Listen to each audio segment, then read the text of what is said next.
Hi, everybody. My name is Nolan Murphy. I'm here with Sanchi Engineer and Kelly Garrett. Today, we're doing our ethical review project on the Boeing company. So just to introduce Boeing to you guys, Boeing was founded in 1916 in Seattle, Washington by William E. Boeing. The Boeing company is one of the largest global aerospace manufacturers.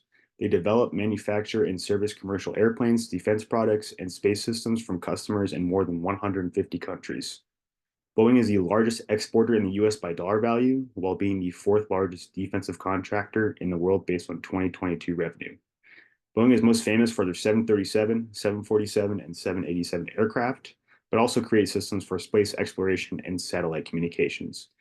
They're famous for the ISS, International Space System, and the Space Launch System. Their defense products include the AH-6 helicopter, the AH-64 Apache, and the FA Super Hornet. So we're going to kind of move into Boeing's current ethical practices. So Boeing's mission statement states that Boeing will, quote, protect, connect, and explore our world and beyond. Every day, we are dedicated to carrying out our mission, safety and sustainability. With revitalized spirit and an unwavering commitment to transparency in all that we do, we are transformed to become a better, stronger Boeing, propelled by the spirit of innovation that has been our hallmark for more than a century.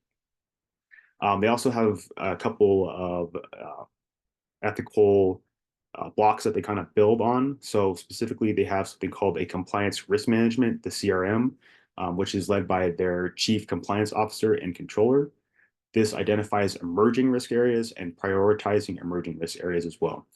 The CRM focuses on four major pillars. These four pillars are proactive culture, integrated risk management, effective and efficient controls, and leadership and transparency.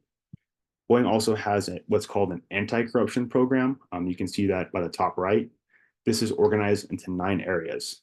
These 9 areas are business courtesies, offering, accepting, employment decision, financial controls, books and records, grants, businesses, donation sponsorships and memberships, international consultants, mergers and acquisitions, non-sale agreements, and non-US political contributions.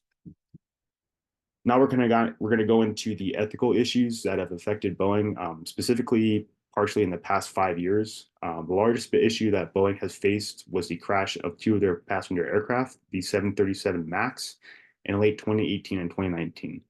The explanation for the crashes include design flaws in the flight control software system, internal pressure at Boeing to keep up with the competitor Airbus, Boeing's lack of transparency about the new software, a lack of adequate monitoring of Boeing by the FAA, especially during the certification of the MAX and following the first crash. The second issue is that Boeing has faced issues with their corporate governance, where in 2020, Dave Calhoun was appointed CEO. Calhoun had no previous engineering background and had previously worked at Blackstone and was CEO of Nielsen, a media company. Calhoun came under fire amid reports of poor manufacturing practices, leading to some loose bolts on some planes and lax oversight that led to the use of counterfeit titanium, leading to structural integrity issues within aircraft.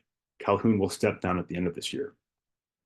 The third issue that Boeing faced was a issue with their with the product development of a number of suppliers. So Boeing in 2004 wanted to develop the 787 Dreamliner in order to compete with the Airbus A380.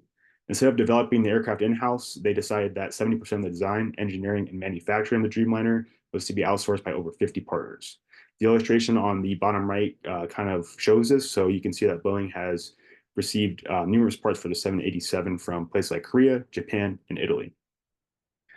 These subcontractors at times do not follow safety procedures, as a Boeing subcontractor who made a door plug on an Alaska Airlines plane was, quote, using Dawn dish soap, hotel room key cards, and cheesecloth in their manufacturing operations. Boeing has recently shifted to using something called Dassault Systems for the software. This is in order to develop future Boeing products, which helps to harmonize many of Boeing's future suppliers. I will now give it over to Sanchi, who will talk a little bit about impact analysis.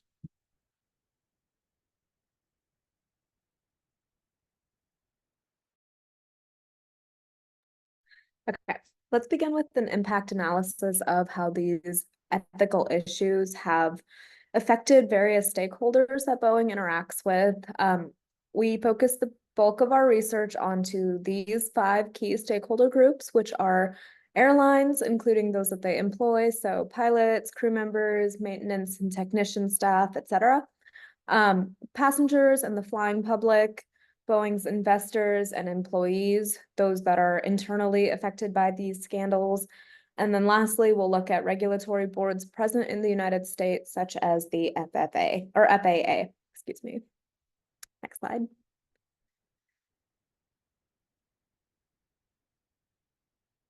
All right, so the first of these groups that we'll look at is airlines.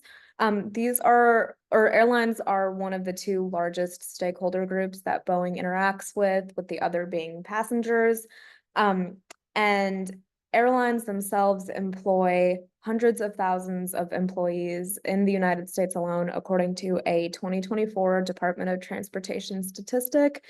These people interact with the aircraft as a product, not a service. In the United States, Boeing is the exclusive manufacturer for many airlines, such as United or Southwest. And if we look at these 2 companies alone, they operate nearly 10,000 flights per day.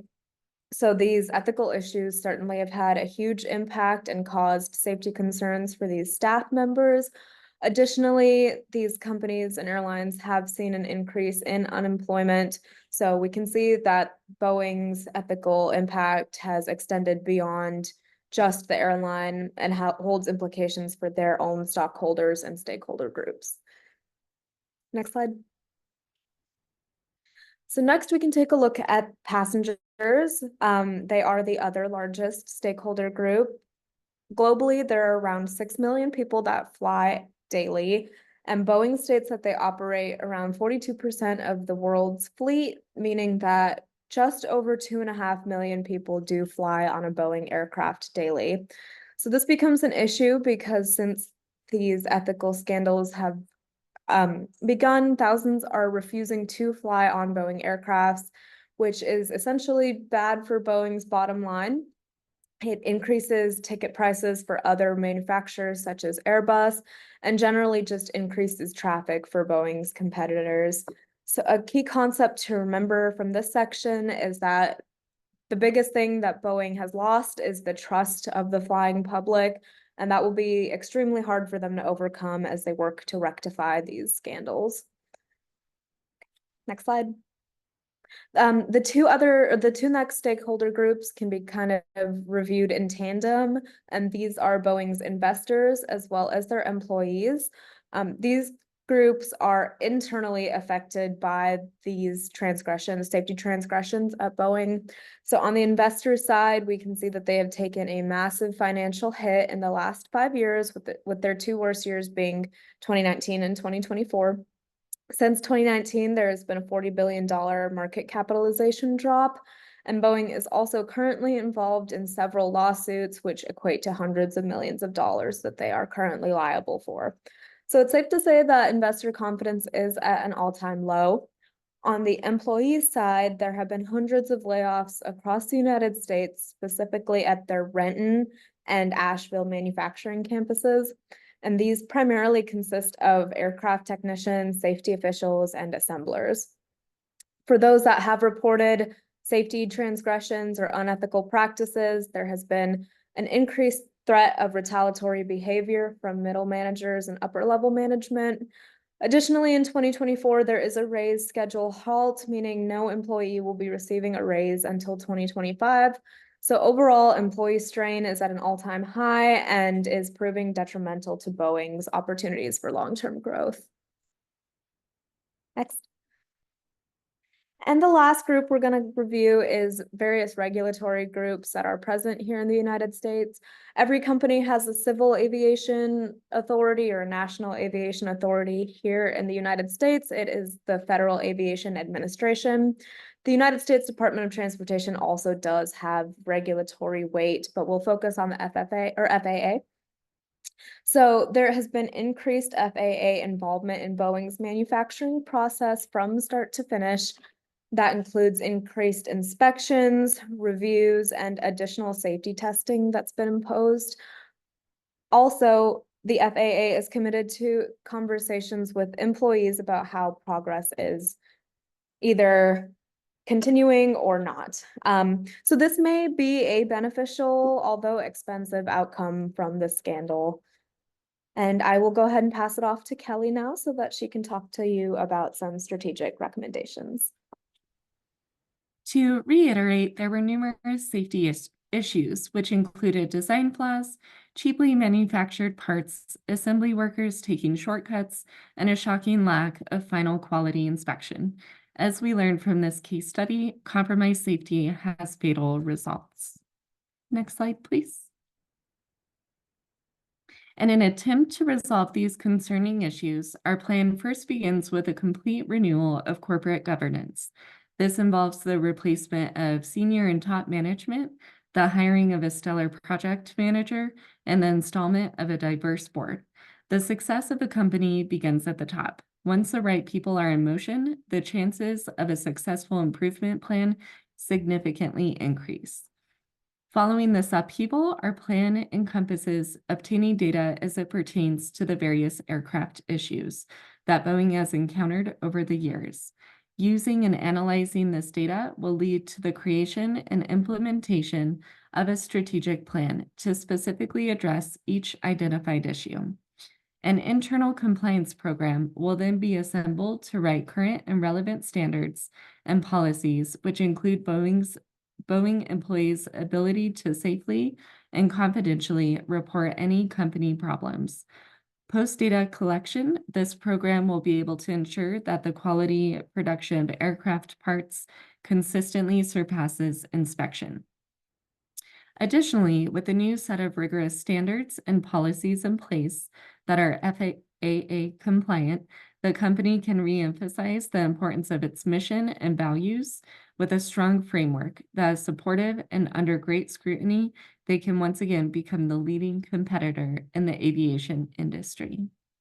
Next slide. If enforced and efficiently incorporated, a few key performance indicators will ultimately safeguard the company. The KPI used to monitor corporate governance will involve the board's impending and continuous oversight of Boeing's CEO and senior management. The KPI used to address the manufacturing process, which includes part production through assembly, is the overall operations effectiveness. This KPI conducts a comprehensive analysis of the production efficiency and can pinpoint operational strengths and areas in need of improvement. The KPI that will be used to manage the internal compliance program will be the regulatory compliance rate, which measures the organization's adherence to applicable laws and regulations, which can accurately gauge their prevailing legal standing. Finally, the Boeing employees, one of the closest internal stakeholders, will have their work satisfaction monitored and evaluated with a KPI on a quarterly basis to ensure employees are provided ample opportunity for professional growth and advancement and are advocates for the Boeing company in which they represent. I will now pass it back to Sanchi for our conclusion. So in summation, this case at Boeing is really able to tell us a lot about how ethical practices will prove to be important for profitability as time goes on. Essentially, the change at Boeing is going to begin with accountability, and this comes from multiple angles. So first, accountability on behalf of Boeing executives to not prioritize profitability over safety standards.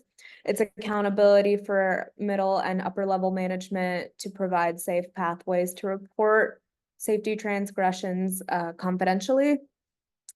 It's accountability on part of the FFA to uphold these increased procedures that they are in working with Boeing on. And then finally, it's just on the general flying public's behalf to not let Boeing kind of get away with these huge safety oversights. Finally, we can conclude that a hands-on approach is going to be required for Boeing to propose sustainable long-term growth. Thank you so much for listening to our presentation.